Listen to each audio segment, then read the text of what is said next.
Spurs 3, Borussia Dortmund 0 is how it finished at Wembley today in the first leg of their Champions League tie. Second half, Spurs completely dominant, and what a performance from Pochettino's side. What a performance from Vertonghen, and fair play to Llorente, who's, let's be honest, he's had people laughing at him, you know, coming off the bench or starting when Kane's been out and, you know, not doing the business. He comes off the bench, great header at a great time for him, so that was a big moment for him, big confidence booster. And, you know, and fair play to Stevie, he, you know, in particular, yesterday he talked about the deficiencies in the Dortmund defence, and unfortunately for them, we saw that in abundance in the second 45. You talk about the defensive problems for Dortmund. We're going now on 3 games in a row where they've allowed 3 goals. See, that's not good. Yep. Not good at all. And it's not just one mistake. It's just an abundance of mistakes that happen over the course of 90 minutes. Spurs are able to exploit those in the second half. Passing out of the back, mistake. Turnovers in that passing game, also a mistake. Not being able to mark up in set pieces, mistake. Not being able to track a run into the box, mistake. You do that in Champions League against a good team, you're going to get punished. No surprise here that Dortmund gets punished, and that Spurs is able to get this 3-0 win. We know there is a word called Spursy, Shaq. No. We saw that last year, and hopefully Spurs have learned their lesson against much better opposition, certainly more experienced opposition last year. But 3-0 going away to Germany, surely not even Spurs are going to mess this up. I thought they looked very good defensively themselves. You don't give up 3 goals and turn this over. I just don't see that happening. A lot more reaction then to this result, plus Real Madrid's 2-1 win in Amsterdam, coming up on ESPN FC, available later today on ESPN+. Let's kick off, shall we, from a Borussia Dortmund perspective. What went wrong? I was reminded watching this of something that Sven-Göran Eriksson used to say, the England manager at the time. He used to always come up, or often with that line, first half, good. Second half, not so good. And that's maybe an understatement, because it, of course, completely collapsed. And the reason why that happened is because Spurs realized this Dortmund team on the ball, really good. They're creating problems for us in our own half. Well, let's not give them the time. Let's just play 20 meters higher up the pitch, squeeze the space. They don't really have anyone up front to run behind us. Götze is not quick enough.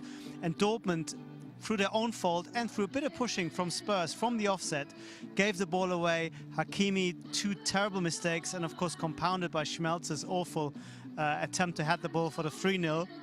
And suddenly you don't even understand why you've lost that game 3-0 going on the first half, but Dortmund really caved in the second. Raf, continuing this now, obviously, from a Spurs perspective, they seem to get everything right, though, in the second half. Yeah, they got a lot of things right. I mean, Spurs didn't have a great game, I think, objectively. A lot of things didn't work for them. This was a game between 2 teams with problems. Spurs dealt with their own problems much better than Dortmund did. Dortmund did okay to a certain extent when it came to the really important areas, to the boxes, both their own and the opposition. They didn't quite have the right solution. Spurs, through that bit of extra experience, that bit of stronger mentality, I think, as well, had it, and that made the difference. And of course, just pushing a little bit further, exposing the brittleness at the heart of the Dortmund defense. This is a Dortmund back 4 that never played together before, that's been, you know, moving people around, centre-backs, full-backs, changing positions. No one really quite happy where they were, and Hakimi having an off night. And the result was a game that's probably beyond salvation, unfortunately, from the German league leaders. When you're playing Real Madrid and you're a huge underdog and you're getting almost, you know, 20 decent efforts on Real Madrid's goal, then I think that's telling the story. So I think, you know, the 2 away goals are key, and obviously who they're playing is key in terms of going through. But I think as much as it's picked up for them domestically, I think defensively, or the amount of opportunities they're allowing, you know, kind of average teams at this level, that's still a worry.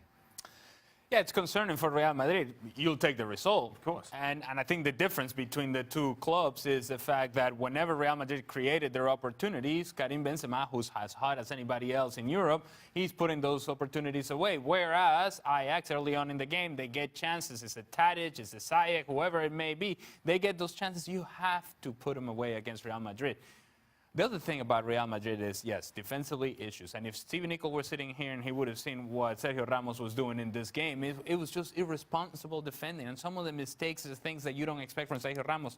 So much so he gets a yellow card, he will miss the next match. For me, Real Madrid, there's still problems. There's no question. It's a flawed team.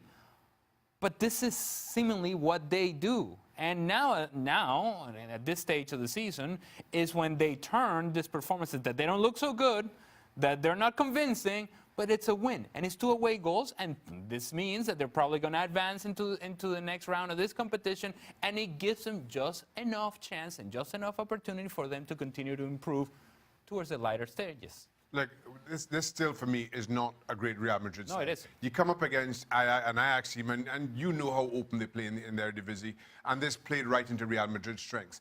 Look good going forward, create chances. Benzema, a finisher of confidence, but then huge problems at the back. And as they go slightly deeper into this competition, I think Real Madrid will continue to have a lot of problems.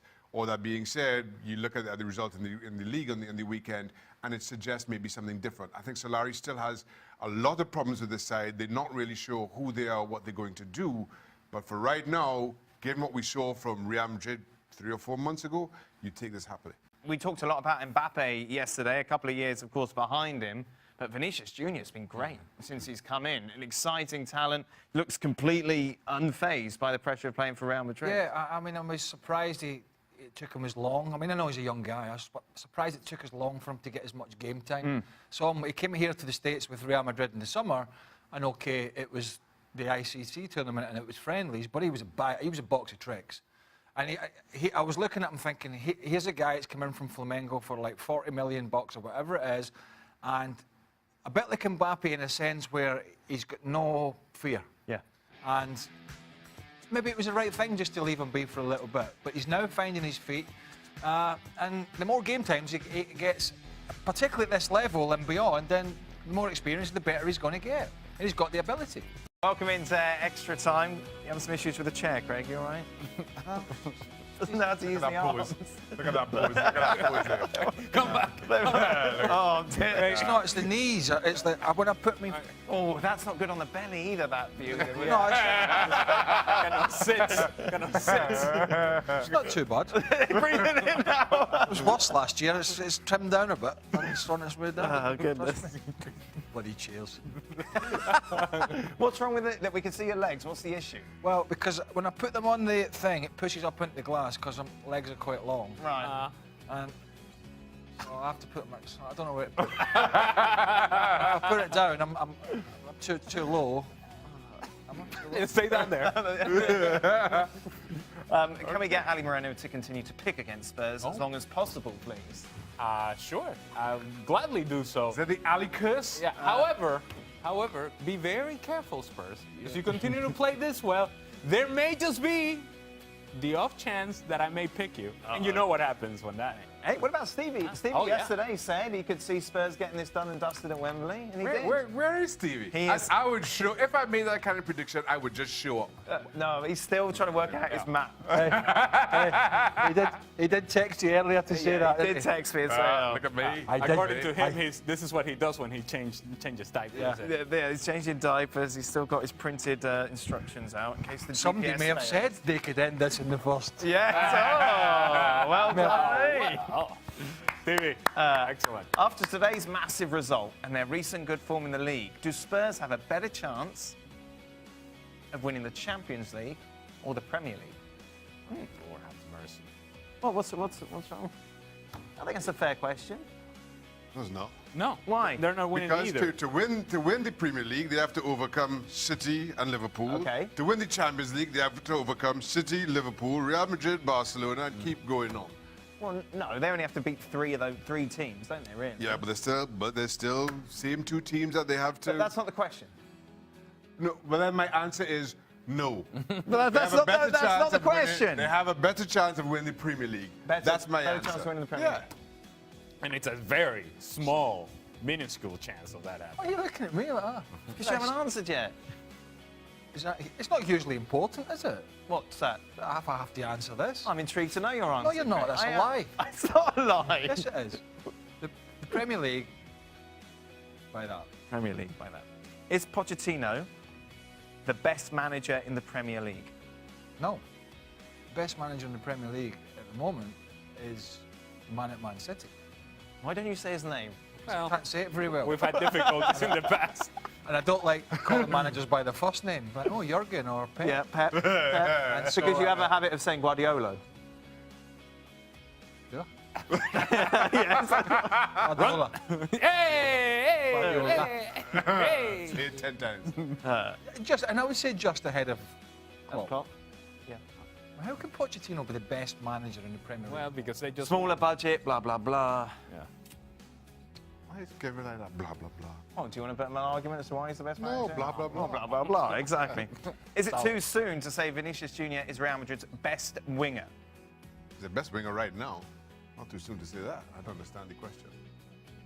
Just answer that. But why is it too soon? Why would it be too soon to say he's the best winger now?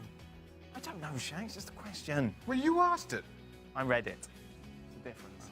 That is it. That's the end of Wow. extra time today. Brief. Craig's off tomorrow. Valentine's Day, no coincidence. Yes! The old romantic. Yes, there's nothing more romantic It doesn't- than Craig Burley. A dozen long stem Peronis. I tell you what, I have been on Groupon for days. Don't you worry about that. She'll get the best Valentine she's ever had. Right, let's move on. No, there's Nothing. so no Craig tomorrow, but fear It's not. Thursday, isn't it? Shaka and Ali will be here. Yay! And Paul Mariner, the old romantic. Oh, what a man.